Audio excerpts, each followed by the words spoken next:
আসসালামু আলাইকুম। আজ আমি রান্না করব মুরগির মাংস।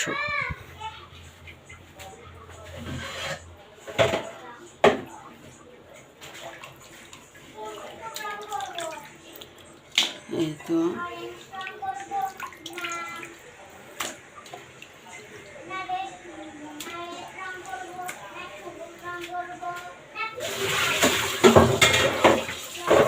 মুরগির মাংস রান্না করব।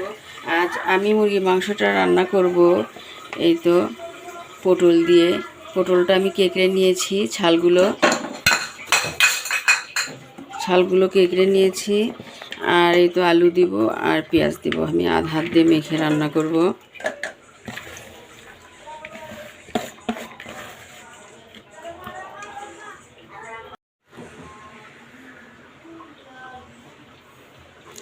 এই তো মশলা, গোলমরিচ, লং, দারচিনি, কালো এলাচ, সাদা এলাচ।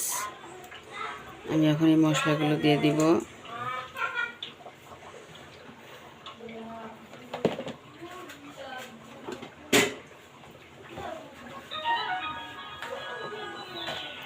এরপরে আমি দিব পরিমাণ মতো আদা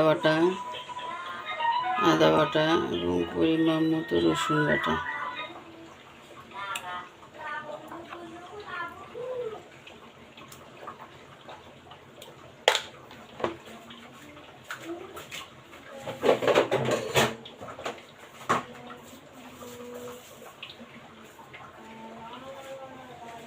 এবং আমি কয়েকটা কাঁচামরিচ দিলাম, যেহেতু পটল দিচ্ছি। পটল দিলে কাঁচামরিচটা একটু খুব ভালো লাগে।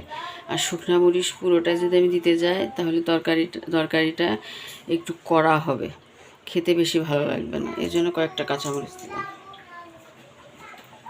এবার আমি দিব এই তো রাঁধুনি রেডিমিক্স মুরগির মাংসের মশলাটা আমি দিব একটু।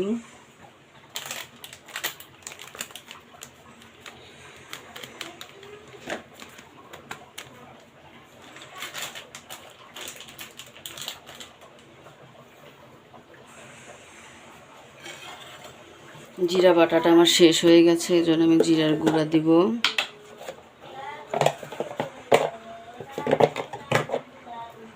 জিরের গুঁড়াটা আমি দিয়ে দিলাম।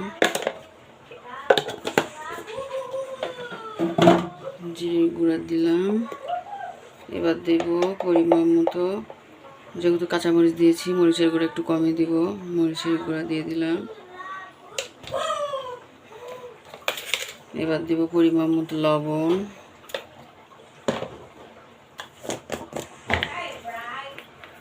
আস্ত জিরা দিব একটু।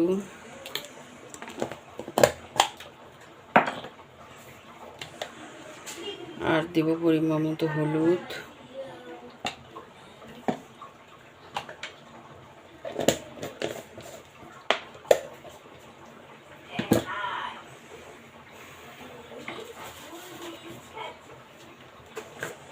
একটু ধনিয়া গুঁড়া দিব সামান্য। তো একটু ধনিয়া গুঁড়া দিলাম। এখন আমি এই সমস্ত মশলা আমি এখন হাতে মেখে দেব। আমি আজকে মুরগির মাংস রান্না করতেছি ব্রয়লারের মুরগি দিয়ে। এটা দেশি মুরগি দিয়েও রান্না করা যাবে এবং পাকিস্তানি সোনালি মুরগি দিয়েও রান্না করা যাবে। যেটা দিয়ে রান্না করবেন খুবই ভালো লাগবে। এই পটলটা ছিলেও খুবই ভালো লাগে এবং কেকড়ে দিলে অন্যরকম একটা স্বাদ টেস্ট হয়, এটাও খুবই ভালো লাগে। পটল অনেকভাবে খাওয়া যায়, অনেক রেসিপি পটলের খুবই মজা লাগে খেতে। এখন আমি তেল দিয়ে দিব। এই তো তেল দিয়ে দিলাম, আর একটু দেব।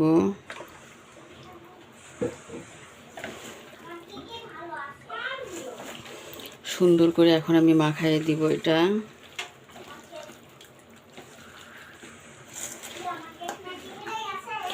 এই দুনিয়াতে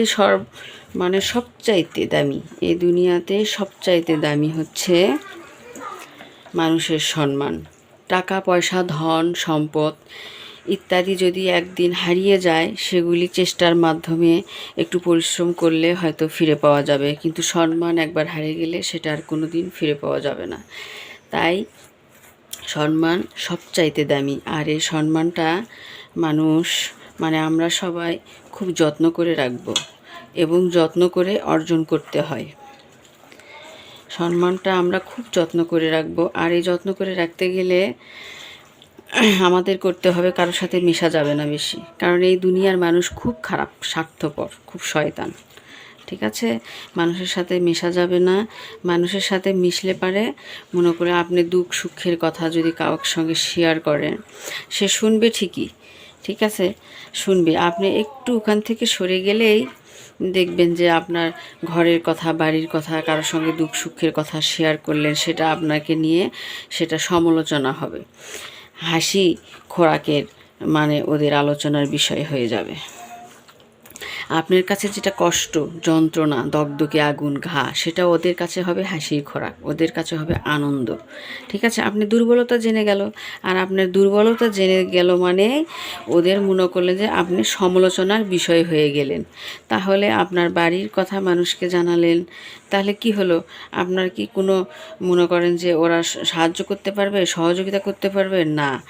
আপনি আর ওদের হাসির খোরাক হলেন, সমালোচনার বিষয় হলেন। তাই আপনার বাড়ির দুঃখ, কষ্ট, যন্ত্রণা যেটাই হোক না কেন মানুষের সঙ্গে বলতে যাবেন না, মানুষের সঙ্গে সমালোচনা করতে যাবেন না। এটা ঘরের কথা ঘরেই থাকে। আর মান সম্মান পৃথিবীতে সব বাড়ি আছে, আর এই মান সম্মানটা খুবই দামি জিনিস। এই মান সম্মানটা সবাই খুব যত্ন করে রাখবেন। এই তো আমার মাখানো হয়ে গিয়েছে, একবারে সম্পূর্ণ রেডি। এখন আমি একটু পানি দিব, যেহেতু ব্রয়লারের মুরগি, আমি সামান্য পানি দিব। আমার ছেলে ব্রয়লারের মুরগিটা খুব পছন্দ করে। এখন কে কি বলবে আমি জানি না, কিন্তু আমার ছেলে এটা পছন্দ করে। গরুর মাংস প্রত্যেক দিন আমার বাসাতে থাকবেই, কিন্তু তারপরও গরুর মাংস ও খাবে না, একদমই পছন্দ করে না ও গরুর মাংস। কারণ আঁশ হবে, হয়তো তেল আলা হবে, ওর এগুলি পছন্দ না। ব্রয়লার মুরগিটা খেতে নরম এবং দাঁতে আঁকটে না, এই জন্য এটাই ওর ভালো লাগে, পছন্দ। এই ব্রয়লারের মুরগি আর দেশি মুরগি এটাই আমার ছেলে খুব পছন্দ করে এবং খায়। আর ডিমটা পছন্দ না, সে মাছ, গরুর মাংস এগুলি খায় না। এই তো হয়ে গেল। আর আমার দুইটি মেয়ে আছে, ওরা সব কিছুই খায়, খাইতে পারে, কিন্তু তারপরও গরুর মাংসটা খুব একটা, ছোট মেয়েও খায় না। ও তো খাওয়ার মানে খাওয়াটা কেবল শিখতেছে, ও তো খুব ছোট, এখনও খাইতে পারে না। আর বড় মেয়েটা কোনো বাসকুচ নাই, আল্লাহর রহমতে ও সব কিছুই খায়। তো মাখানো শেষ, আমি চুলাটা এখন অন করে দেব।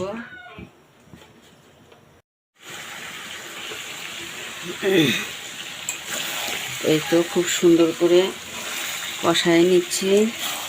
এই তো দেখুন তেল উপরে ভেসে উঠেছে, তেলগুলো উপরে উঠেছে।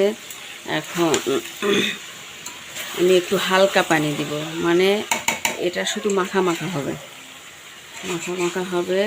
এই চিকেন কষাটা, পটল এবং আলু দিয়ে চিকেন কষা একটু মাখা মাখা হবে। তো কষানো হয়ে গিয়েছে, আমি খুব সুন্দর করে কষাই নিয়েছি। তো দেখুন তেলগুলো উপরে ভেসে উঠেছে, কষানো হয়ে গিয়েছে। এখন আমি একটু হালকা পানি দেব, সামান্য একটু দিয়ে দিলাম হালকা পানি। এরকম আমি রাখবো, এই তো পাত দেবো না, এরকম রাখবো। বলক উঠলে এই তো গাও মাখা হবে, মাখা মাখা হবে, তখনই আমি চুলাটা বন্ধ করে দিব। দেখুন কত সুন্দর হয়েছে।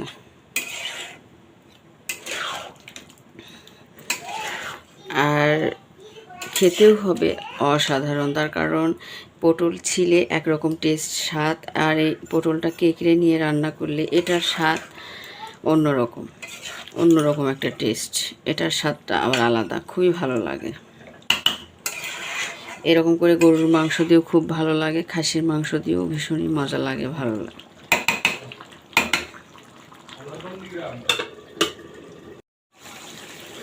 এই তো আমার তরকারিটা প্রায় হয়ে গিয়েছে।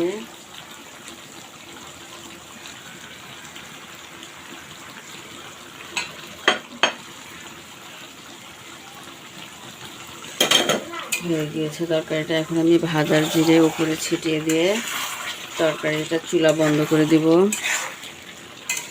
এই তো চিকেন কষা রেডি, মাখা মাখা চিকেন কষা করেছি। এবার জিরের গুঁড়োটা উপরে ছিটিয়ে দেব। এই তো ভাজা জিরের গুঁড়া উপরে ছিটিয়ে দিব। চুলা বন্ধ করে দেব।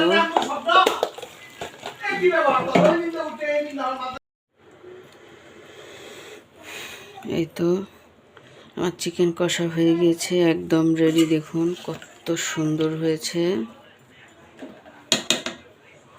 দেখুন কত সুন্দর হয়েছে। একদম রান্না কমপ্লিট হয়ে গেছে, রান্না শেষ। এখন আমি পরিবেশন করব। এই দেখুন কত সুন্দর হয়েছে রান্না, খুব সুন্দর হয়েছে। আমি মাখা মাখা, একদম মাখা মাখা করেছি মাংসের সঙ্গে। ছোটো গ্রেভিটা মাখা মাখা হয়ে আছে, দেখুন এরকম পটল এবং আলু এবং মাংসের সাথে গ্রেভি মাখা মাখা আমি চিকেন কষা করেছি।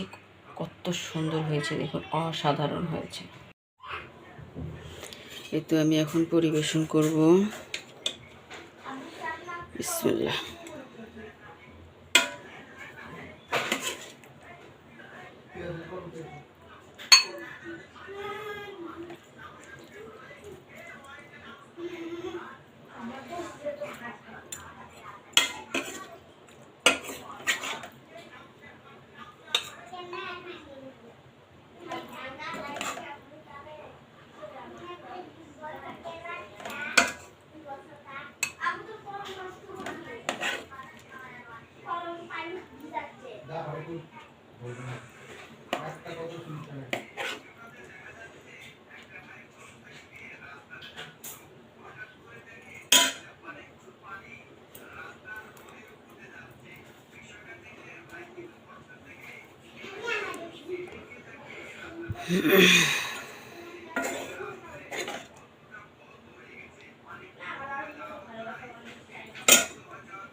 এই তো দেখুন আমার চিকেন কষাটা কত সুন্দর হয়েছে, দেখতে হয়েছে যেরকম সুন্দর, লোভনীয়, খেতেও হয়েছে অসাধারণ। আমি বলে বোঝাতে পারবো না কতটা টেস্টি হয়েছে রান্নাটা।